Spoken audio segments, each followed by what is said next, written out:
Hello বন্ধুরা, আসসালামু আলাইকুম। আজকে গ্রামে ফল কিনতে গেলাম, যেহেতু আমি গ্রামে থাকি পৌরসভার ভিতরে। তো আজকে এমন একটা জিনিস পাইছি, অসাধারণ। মানে ফল দেখাচ্ছি কোনটা কি। এই দেখেন, আম। এটা হলো কাটিমন আম। মানে আজকে বাজারে এটা দেখে আমি, শহরেও কিন্তু পাওয়া যায় না, পাওয়া যাবে না। এই যে কাটিমন আম, পাকা পাকা একেবারে। কাটিমন আম এমনিতে তো মিষ্টি, তো আজকে আমি পেয়ে অনেক হ্যাপি। মানে আম তো আমার প্রিয়। তো এই কাঠিমন আম আমি কয়েকদিন আগে এটা রাজশাহী সুপার শপে গিয়ে দেখি কি 1900 টাকা কেজি এই আমি, মানে এই কাঠিমন আমি।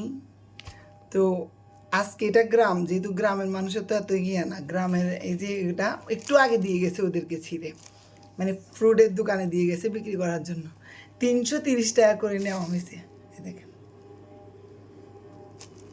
মানে আমি প্রচণ্ড ফ্রুট খাই, এত ফ্রুট খাই। ইন্ডিয়াতে যখন আমি যাই ঘুরতে তখন আমি ফ্রুট খাই, প্রচুর ফ্রুট খাই। তা আমি তো আর লোভ আর সামলাতে পারলাম না, এই আমের একেবারে 1.5 কেজি নিয়ে নিয়েছি। এই আম কেমন হবে জানি না, ইফতারের সময় যখন খাবো তখন বোঝা যাবে। আর মালটা কিনেছি, যেই মালটা বাবা, মানে 350 টাকা করে কেজি, শহরে তাও কম।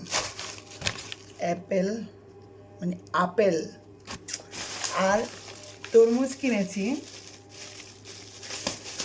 কি করবো, তরমুজ আলাদা তো ব্যবসা করে, লাল হলো নিতে হবে, সাদা হলেও নিতে হবে। তাই আমি কাটার আগে বলছি, ভাই লাল হলে আমি কিন্তু নেব, সাদা হলে নেব না।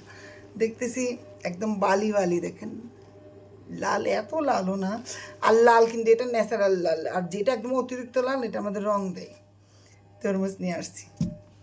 ফ্রুট আমি অনেক পছন্দ করি, বিদায় সবসময় ফ্রুট কিনে আমি। আরও অনেক নিয়ে আসছি, ওগুলো দেখাইতে পারতেছি না। সবচেয়ে মজার হলো এটা কাটিমন আম। কার কার খেতে মন চাচ্ছে আমাকে বলেন, অনেকগুলো আছে, পাঠিয়ে দেবো। আল্লাহ হাফেজ।